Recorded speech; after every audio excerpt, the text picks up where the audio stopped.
Good day, miss. Good day, classmates. This is Kent Angelo Room from group number 4. So, I am the first reporter. The second reporter is Kyle Jensen because the other group members are helping us or help us to create the PPT and also the information that can be encoded in the PowerPoint. So, now, let's talk about the first aid education. So, the first aid education is exercising and enhancing the knowledge of how to immediate response to an emergency.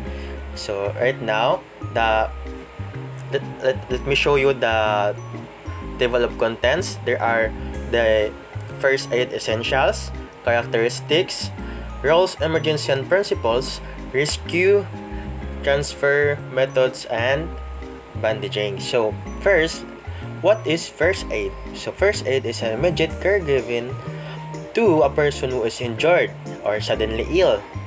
Also, the purpose of first aid is to preserve life, prevent further harm, and also to promote recovery. Now, let's talk about the characteristic of a good first aider.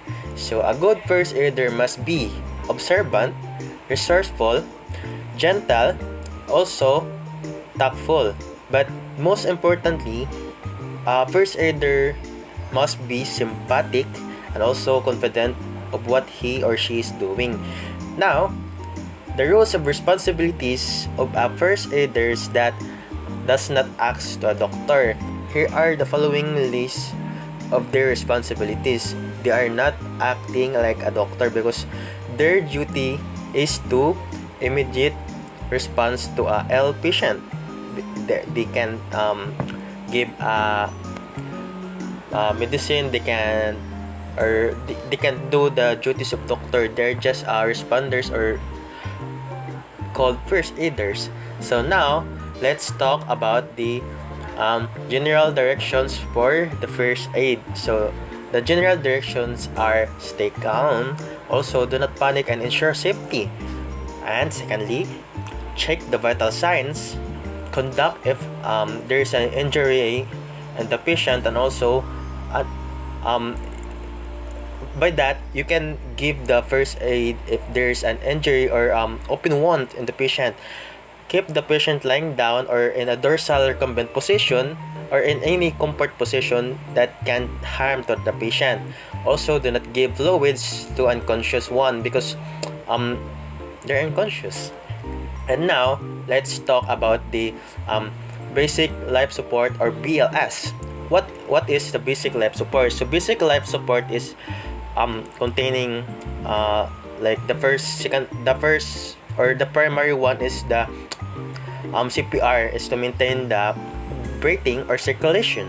The second one is the advanced cardiac life support.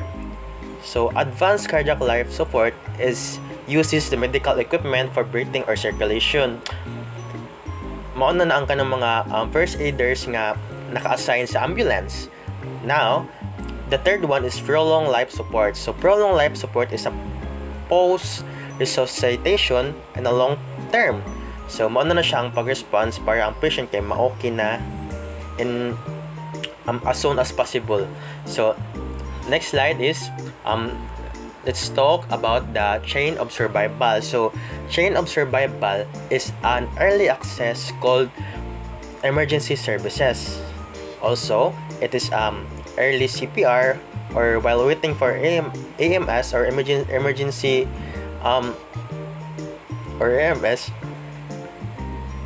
It can help the patient to prolong their lives. Also, early advanced care to provide by AMS. So you're assisting the patient just to preserving their lives. So they can be dili mo grabe ang ilahang gipamati. Now, mao ni pinaka-common questions overall. What is emergency?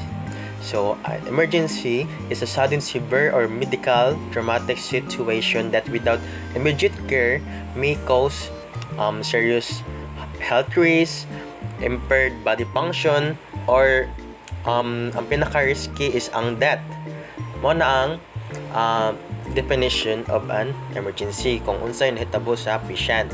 Now, emergency action principles, these are assessing or checking, also inspection. Before assessing, there must be a survey like what is the scenario, it is safe, or what happened, how many are injured, or how many are the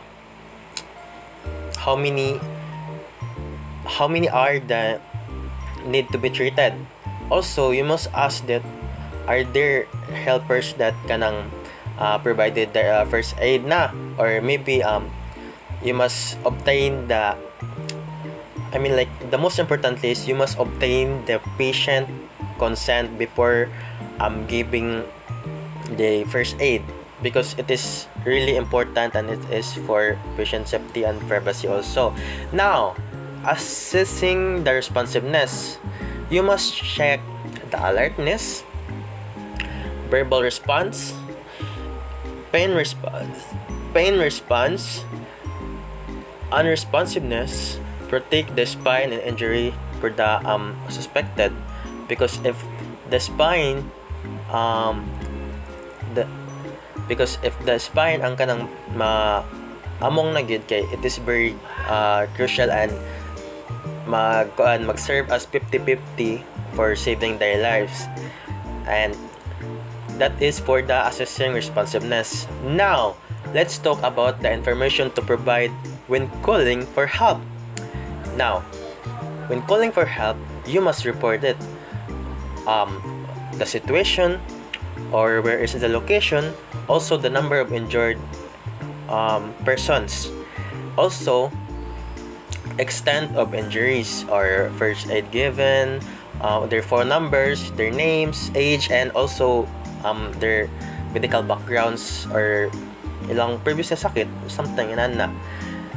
Muna ang when calling for help, muna mo i-provide information sa if maabot ng ang professionals kay man naman ka first aid. Now, let's talk about the primary and secondary survey. So, the primary survey is contains by the ABC. ABC is the method used by Red Cross. Now, let's talk about ABC. So, ABC stands for airway, breathing, and also circulation. So, the breathing must check if normal ba or abnormality. So that's it. So the secondary survey is that interview using a sample, for example, symptoms, allergies, medications, and past medical history or events before the incident. You must check it, and also check their vital signs. Observe their radial carotid pulse, their breathing rate, skin color, temperature, and moisture. Also, you must check their face, lips, or eye, but like assessing their eyes to know if there is abnormalities or also blood clot. So that's it for my part. Now I will be giving the stage to the next presenter. Good morning, Miss. So I am Kyle Johnson Cruz from BSN 2P, Group 4. So for checking vital signs, we should observe radial or carotid pulse, breathing rate, skin color, temperature, and moisture. And also the face and lips appearance. So regarding sa radial or carotid pulse, ato ang i-check kung unsa kapaspas ang heart rate sa pasyente. Kung paspas ra gini kayo or hinay kayo, that means ang dugo kay ang heart kay hinay siya. That means ga-struggle siya og apas sa usual beats per minute. So when it comes to breathing rate, we are checking how many breaths the person takes per minute. Kung paspas pud siya, the body may be desperately trying to pull in oxygen or is too weak to breathe effectively. Kung noisy gani, wheezing or gurgling sound, So that it means na partially blocked siya or wet. That means like suka is blocking, mag-block siya sa air passage, and wheezing means the airways are tight. So when checking our skin, when checking the skin color, temperature, and moisture, muna ga-check ta sa skin if normal ba siya, pink, warm, or dry. Kung dili gani, pale siya. Kung pale siya, that means ang body kay ga-pull siya blood away from the skin to protect the heart and brain. So that basically ano siya, survival instincts sa human body.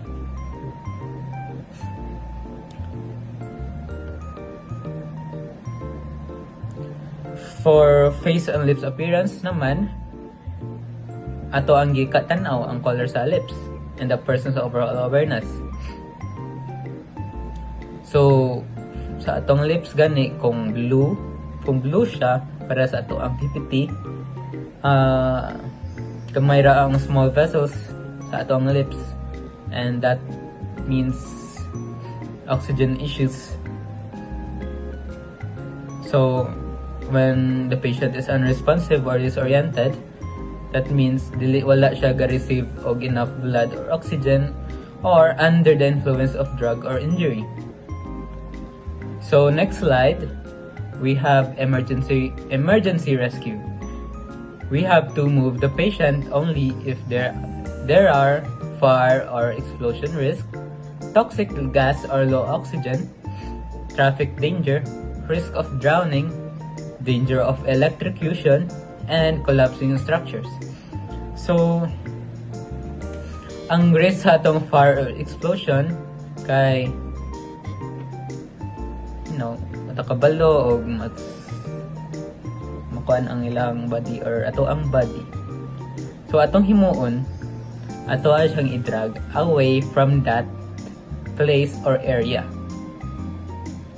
So toxic gas or low oxygen,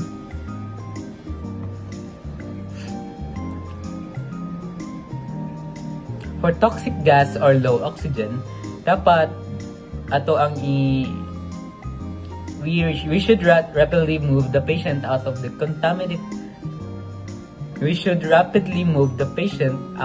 contaminated area into a well-ventilated space para makaginhawa ta og saktong oxygen. Dili siya low, dili siya toxic. Yeah, basically away from the area. So, sa traffic danger sat, matik, wata kabalo na magpakusog kay wala sila kabalo sa further accident area. So, if possible, kay ato ang i-drag dayon ang atong patient out of the flow of traffic sa sidewalk or far enough sa agianan sa atong sa mga kotse. For risk of drowning, kung ang patient kay na sa water, I mean obviously, and dili sa kabalo mo langoy, ato ay silang tabangan, ato i-rescue siya kung kabalo ka mo langoy para makahawa siya para atong tabangan nga makahawa siya sa tubig and to avoid nga mag-drown siya. So, kaning danger of electrocution, like kanang na mga live wire nga nasa ubos kay naputol siya nya patakapalo na tubig gihawiran ang pasyente onya, or basta ang pasyente onya nahawiran ang wire naputol accidentally, mo nang ato ang i-move dayon away from that live wire or any area nga na live wire para maiwasan nato na ma-electrocute siya. For collapsing structures, for example, katong linog, daghan man gyud dito. Kung nakay makit ang citizen na nadalogan og bato or any structures na dili makarry sa patient, for example bata pa dan daogan og cabinet da walay nakakita, kunda ikaw ay nakakita, ato siyang tabangon og atong mutawag taog kauban para na mukuha sa cabinet, hindi mukuha dayon sa nadalugan nga bata or tao. So, next slide, the methods of rescue.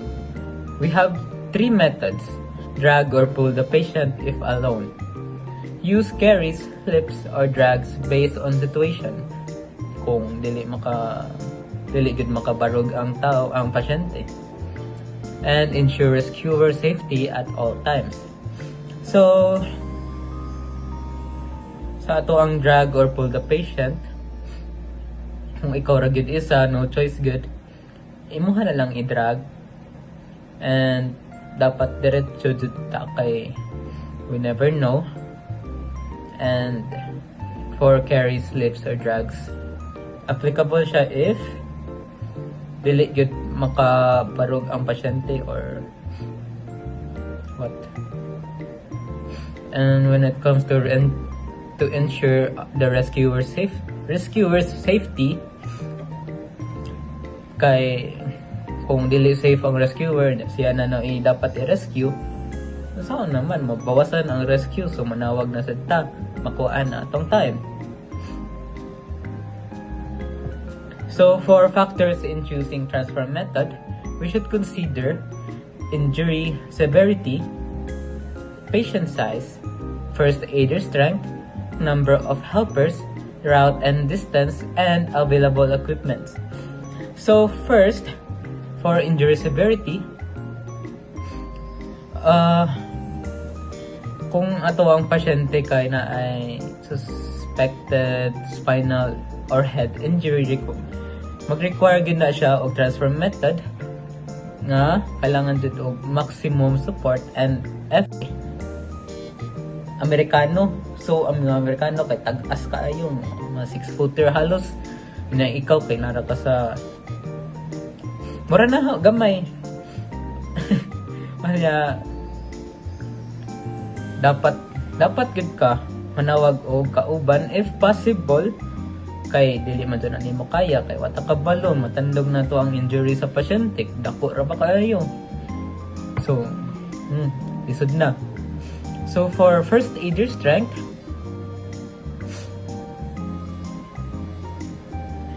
ang physical capability of the person performing the rescue must be honestly assessed before initiating any move. Okay. Kung ang method kay ni exceeds sa rescuer strength, duha na risk. Ang risk kay ma-injury ang first aider and possible nga ang pasyente kay mahulog or mahulog na madagdagan na sa injury. So isod na sad. So sa number of helpers, kabalo naman na. So for route and distance, dapat kabalo ta sa ato ang place para mas dali ang transfer. And kay for example kay ang ato ang accident area kay naa sa mga mga rough terrain or stairs. So kailangan dyan na nato lifter or stretchers para mas efficient ang ato ang pag-transfer. So for available equipments naman, so kung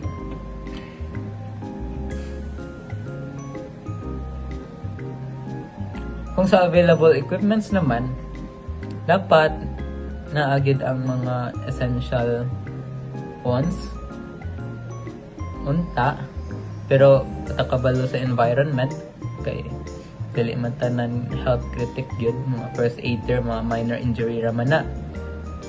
I mean like mga first aid kit, mga minor injury ra man na, igo ra mo support. So kung naatay mga specialized tools such as spine boards, blankets, improvised stretchers, or wheeled cots, or mga alternative ana para lang success ang ato ang pag-transfer and proper way siya.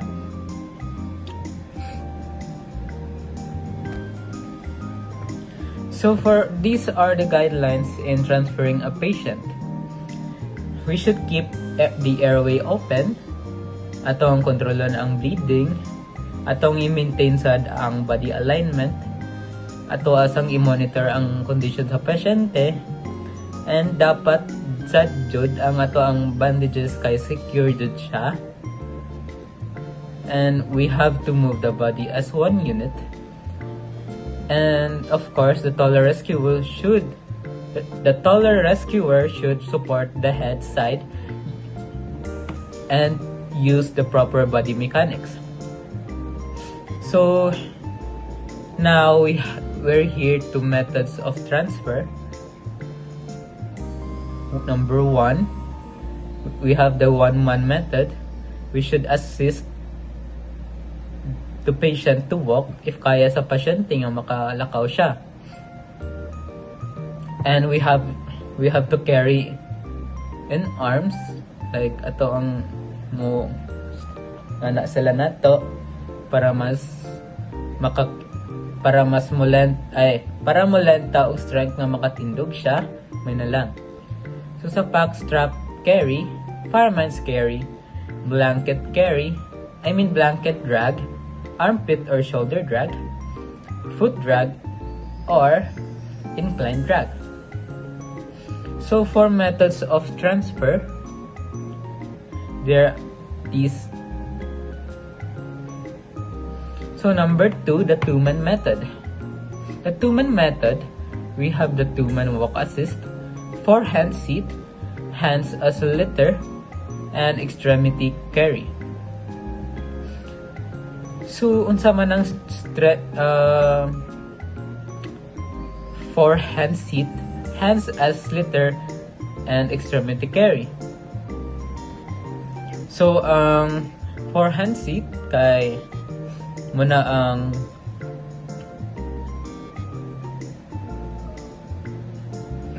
forehand seat muna ang two rescuers na mag-face to each other and mag-wrap sa ilahang own wrist and the wrist of the other rescuer, creating a stable square seat for a patient to sit upon. So while nag-sit sila ana sa ato ang forehand seat, ang atong pasyente kay mag-wrap siya sa iyang arms around the rescuer's next for balance. So for hands as litter, ngani ang ato ang itawag na chair carry sad. This method is best for transporting a conscious or unconscious patient up or down stairs or across rough terrain. So ang pasyente kay galingkod siya, formed by the clasped hands of the two rescuers who face each other. And for extremity carry, mani ang one rescuer support the patient's trunk by lifting under the armpits and grasping the wrist, while ang ikaduhang rescuer kay ga-support sa legs and by lifting under the knees sa patient. So number 3, sa methods of transfer, we have the three-man methods. Number 1, bearers alongside and hammock carry. So for bearers alongside, ato ang lift ang patient onto the stretcher or cot or bed para ma-move nato sila sa mga dool ra kayo nga kuan nga place or clinic or ambulance. So for hammock carry naman, Money ang magamit gyud ang tulo ka tao, providing full and stable support across the entire length of the patient's body. So murag mo support ang rescuer sa whole body sa patient. Murag o human structure. So here are the first aid cloth materials. We have dressing. So here are the first aid cloth materials. Number 1, we have dressing. This is this sterile cloth placed over the wound. Dire, for example, dire ang wound. And we have bandage. Manay mo hold sa ato ang dressing and para mo support siya sa injured parts. So for shoulder bandage application, we have 3 steps. Number 1, we have to wrap the bandage diagonally. So, trivia questions time. So, number 1, emergency action principles and what is an emergency. Number 1, before approaching a patient, what is the single most important action a first aider must take according to the emergency action principles? So, unsa man ang tubag ana? So, ang tubag ana kay surveying the scene to ensure if it is safe. It is safe. So, number 2, according to the definition, what is the most serious potential outcome of an emergency situation if immediate care is not provided? So, unsa man? Kabalo naman na. Death.